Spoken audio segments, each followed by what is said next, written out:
Rachel, thank you. Good morning. How are you? Well, that's a way to start the day, right? I got to be honest. Sometimes the first panel of the day, you always want to bring the energy, right? And I know that with you sitting next to me, that is not going to be a concern. Fast today. drones in person, videos.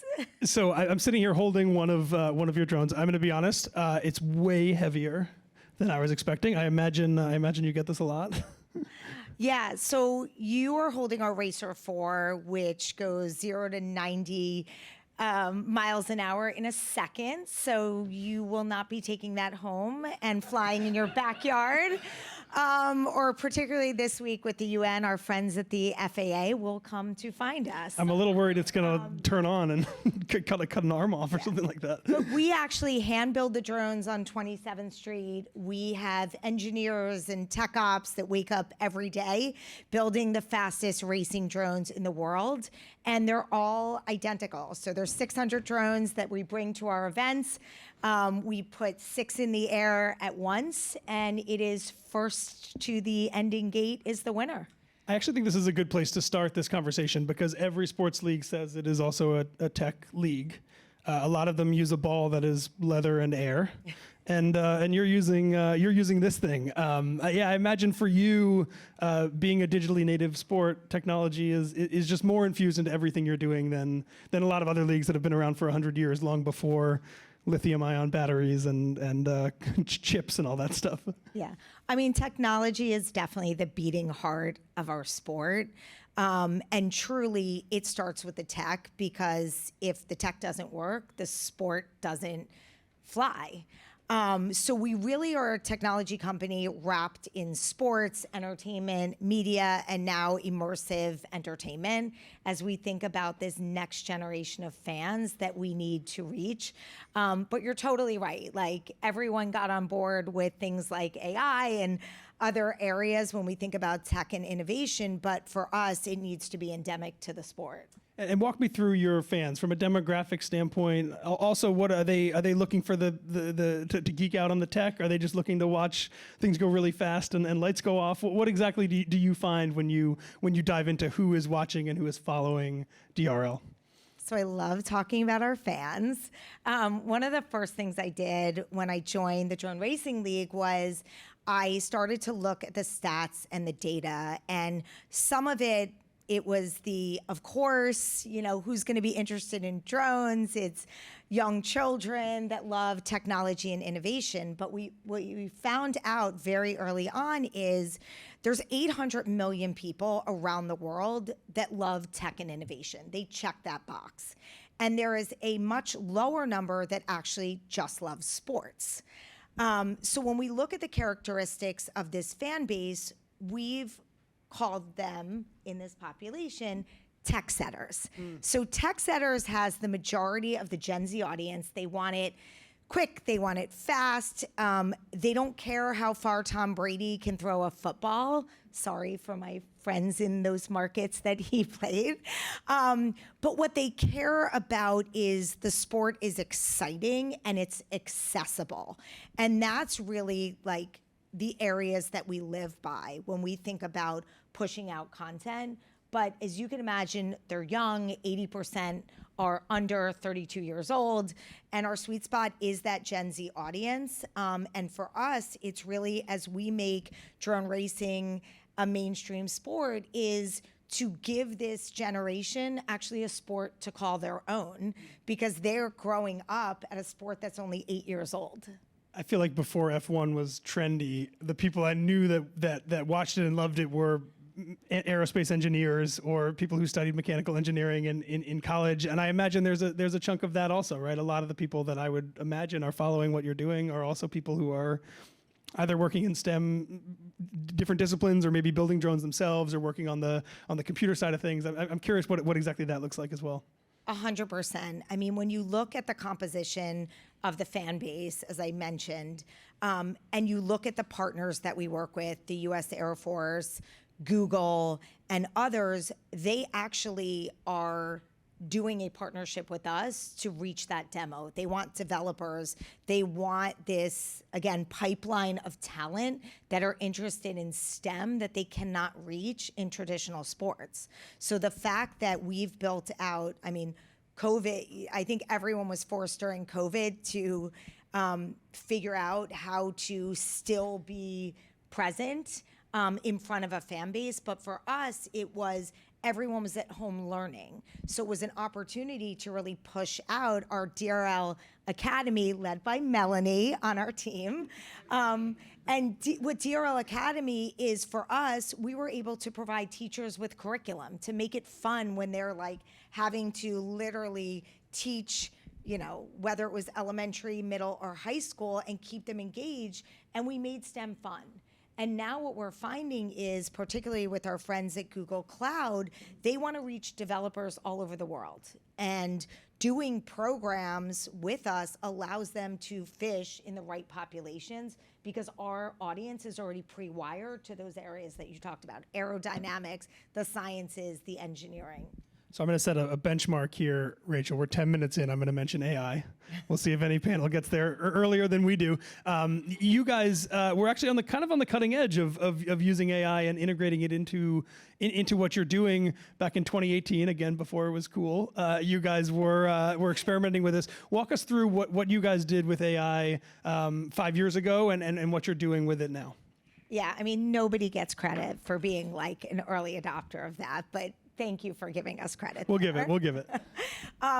So 5 years ago, we had a partnership with Lockheed Martin. Lockheed Martin came to us and they said, we can't recruit on college campuses. It's very hard for us. They want to go work for Google and Microsoft and Amazon.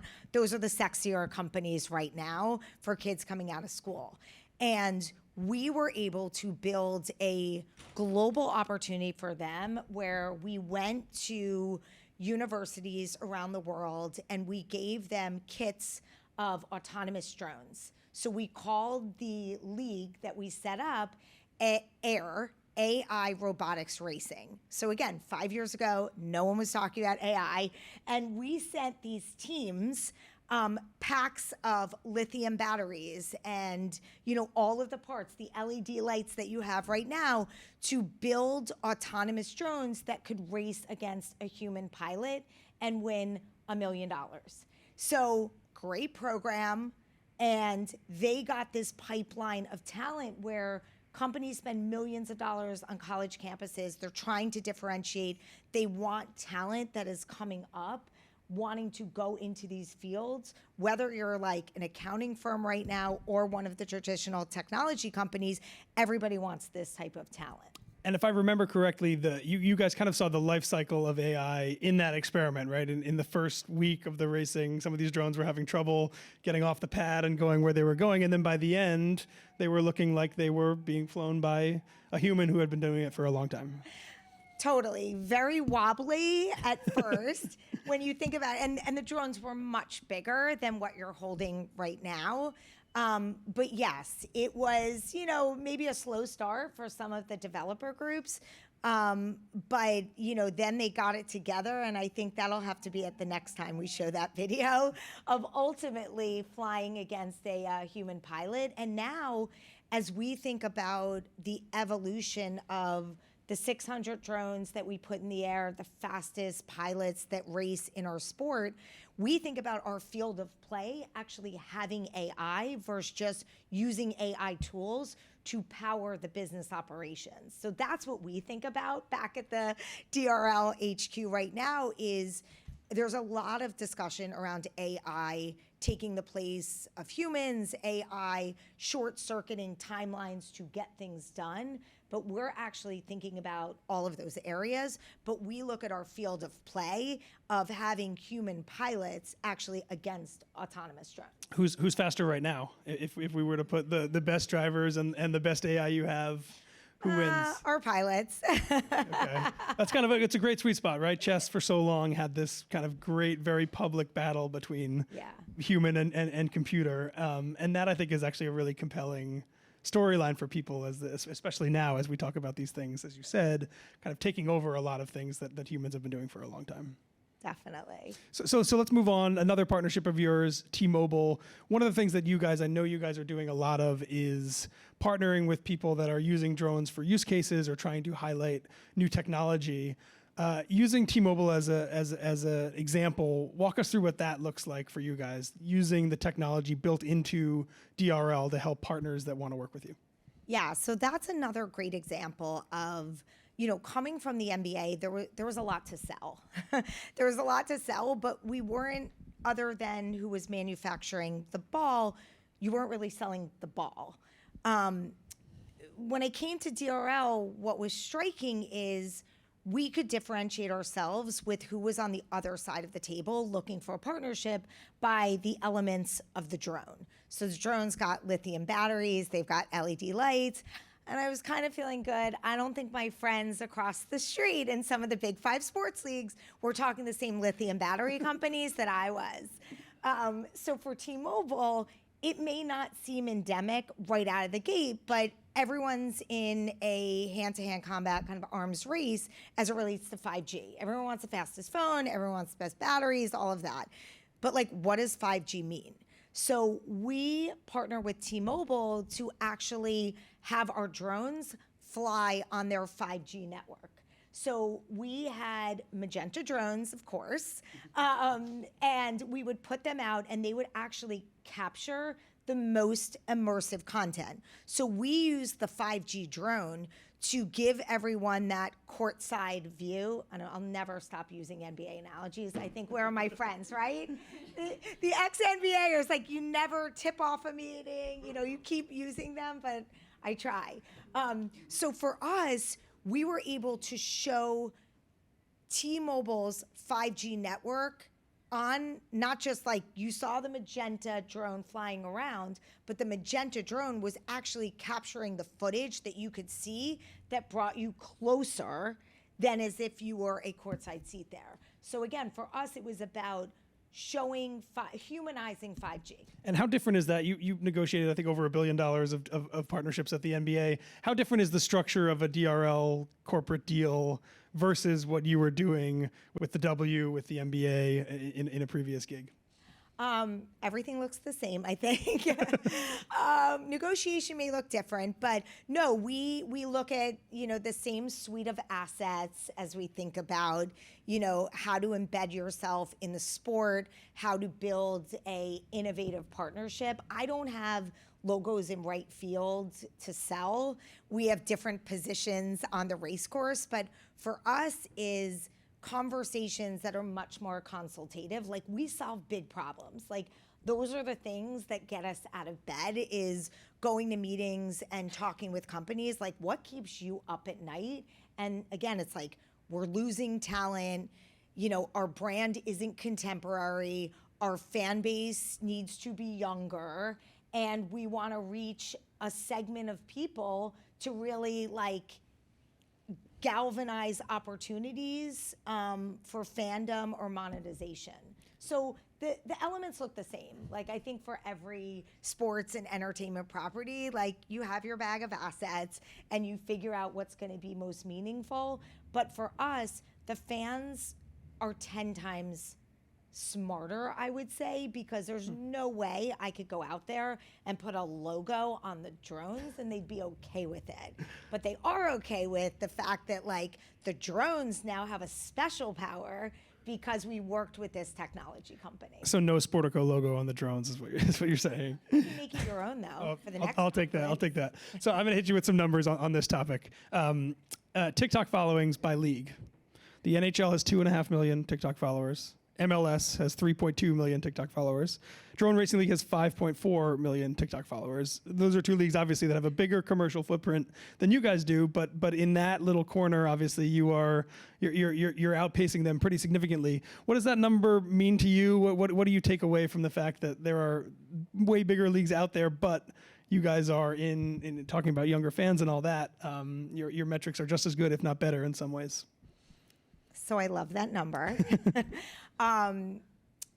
We were winners. So that was a number that we went after really early on.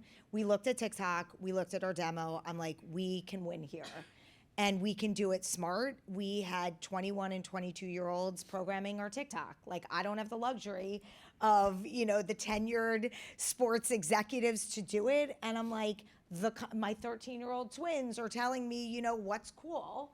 I'm going to make sure that we marry up the right content programmed by the right people in the org to put the content out there. And we saw that we were at 500,000, and we looked at that 2.5 million. We looked at the 3. I looked at all the sports leagues, and I said, we can absolutely overcome these numbers. And literally in 12 months, we went from 500,000 to 5 million.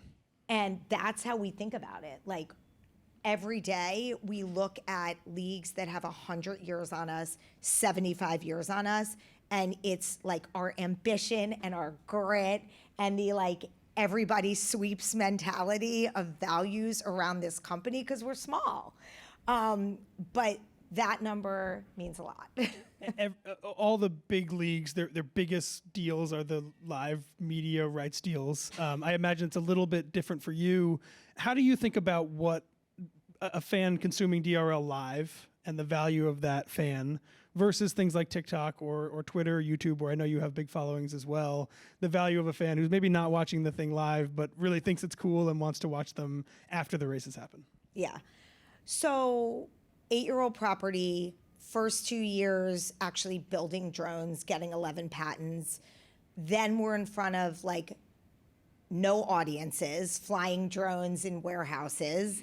Then in front of a couple hundred people, then COVID hit, then thousands of people. So for us, the gateway to top of funnel awareness is making sure that we didn't put content behind a paywall.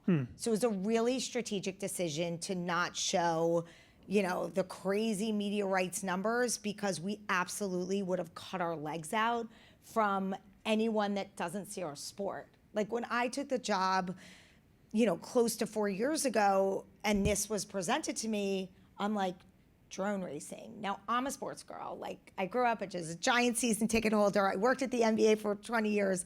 I think I have a good knowledge base of what's out there, and I heard drone racing, and I kind of put my head back and said, tell me more. And what I found out at that point, a 5-year-old company, like, own the drones, have this young fan base, I was like, we can work with that. And I just felt like all of the successful plays that kind of probably everyone in this room knows to run of what is going to be successful, it wasn't about showing the top line revenue number around a media rights deal. If we were going to be validated on that, that's not what I was signing up for. What like we all signed up for at the Drone Racing League was we would take an eyeball over $1 until it was the right opportunity to flip the switch there.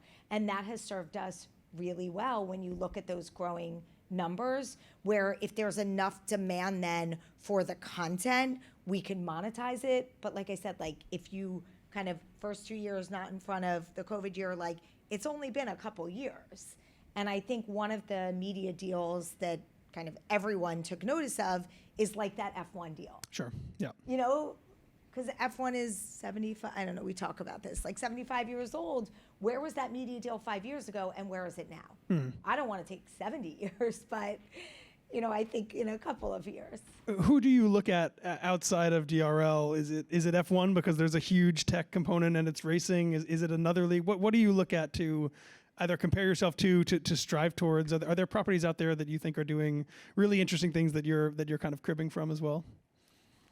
There's not a one-to-one comp, which I think makes us much more unique when, again, like when I was at the NBA, you knew who you were losing a sponsorship deal to. You knew if they wanted something that first week in February, okay, they're going to go over here.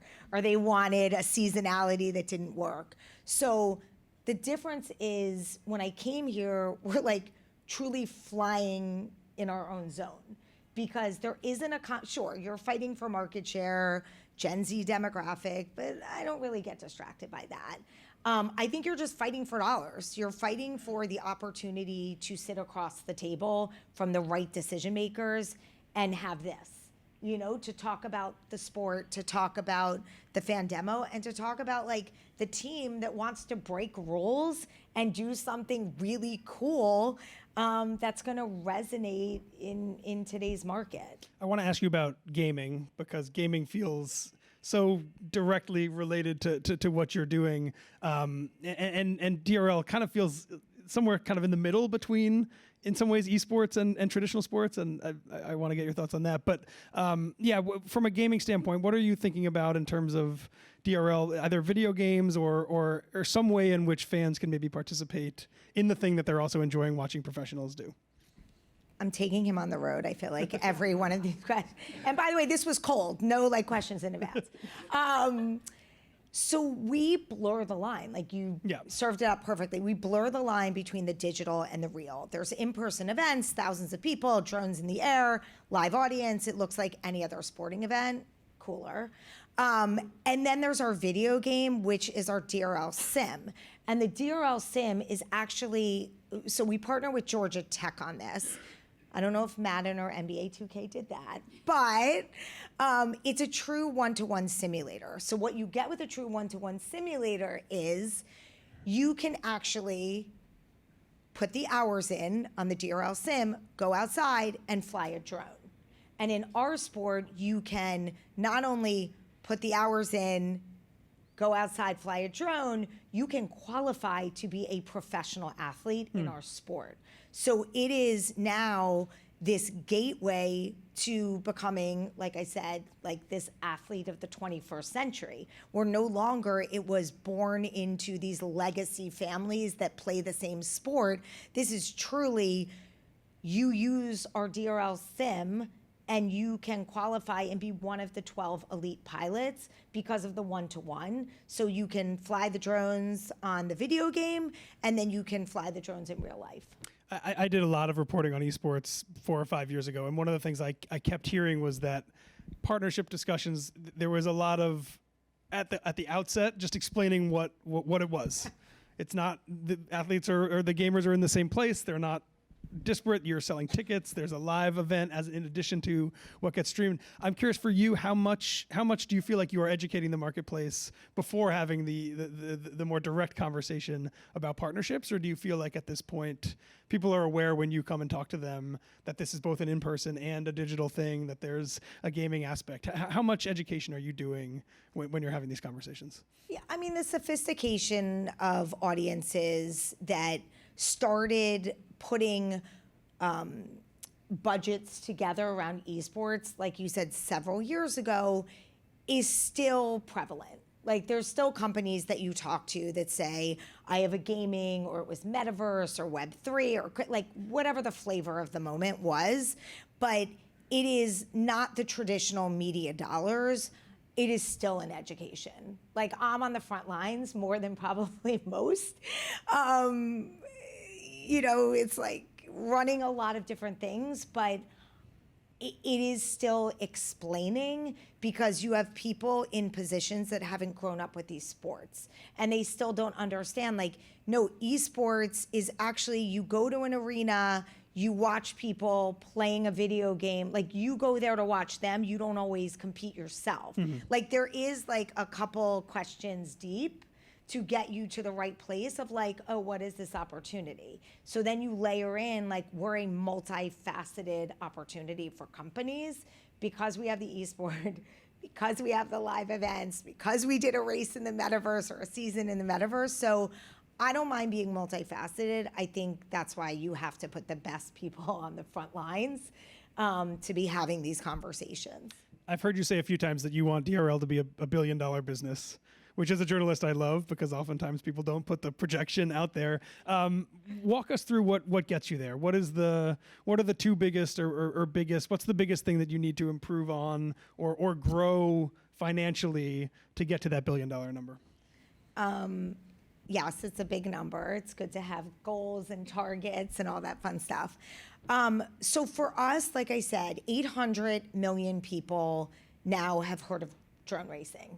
So I look at that top number, and then you go down the fan funnel and that journey of like awareness to casual to avid fans. And when you start hitting 1 million avid fans, that's $1 billion business. Because what they do with your sport the tickets. Like, you look at the WWE model, and we had gotten some great advice early on. We have a fantastic group of investors. You talk about Liberty Media and F1 being on our cap table. These are companies that we are learning from every day. So I don't want to make all these mistakes for 30, 40 years. I want to take like the best of the best to accelerate, but it has to start with that awareness and then moving them through that fan journey to actually care and want to be part. My math is a little spotty, but a million avid fans, $1 billion business. So that's about $1,000 an avid fan in the ecosystem from a ticket sales standpoint, from a media standpoint, from a sponsorship standpoint, et cetera. Merchandise, everything. It's just when you think about the avids, like, you have to care about the awareness, because I'm not football, I'm not the NFL, I'm not, some of these other sports here. So, like, what is drone racing and why is it cool? Why should I care about it? Why is it for me? As we think about like fans having skin in the game, that's like a good area. We haven't franchised yet. Like, all of these plays that other sports have run, we have not done yet because we're fiercely prioritizing. Like I said, we've wide streamed, where we went to our friends, whether it's NBC was showing the linear, X was streaming, TikTok, we gave them the stream as well. Like, I'd rather wide stream and give everyone the content and get them really excited and pull in amazing, tens of millions of people watching numbers, because then you can flip that switch. And that's when you start seeing the true monetization, once you've built that fan base. I heard you say in there haven't franchised yet. Is the plan eventually to have independently owned DRL teams at some point? Maybe. Some other sports have done that very well. But it's just a vertical. It's a vertical that you wake up thinking about. Our philanthropic efforts, again, just what we've done with DRL Academy. I have so much heart, again, working at the NBA and what we were able to do with NBA Cares. And there's a lot of companies, as they're fighting for market share, that say they care about all these initiatives, but I actually want to see true impact. So there's much more that we could be doing there in that space. So unfortunately, we have about a minute left. I want to put you on the hot seat at the end. We have had a Converge conference that was blockchain and NFT focused. We've had a Converge conference that was metaverse focused. I think this year is probably going to be heavy AI. When you're here next year, sitting on the stage, what are we talking about? What's the big thing that you're looking at that people are not gushing over maybe quite yet, but in 12 months, everyone is going to be trying to figure out from a tech standpoint? What are we doing in that world? What should we be doing now? What should we be focusing energy on in the future?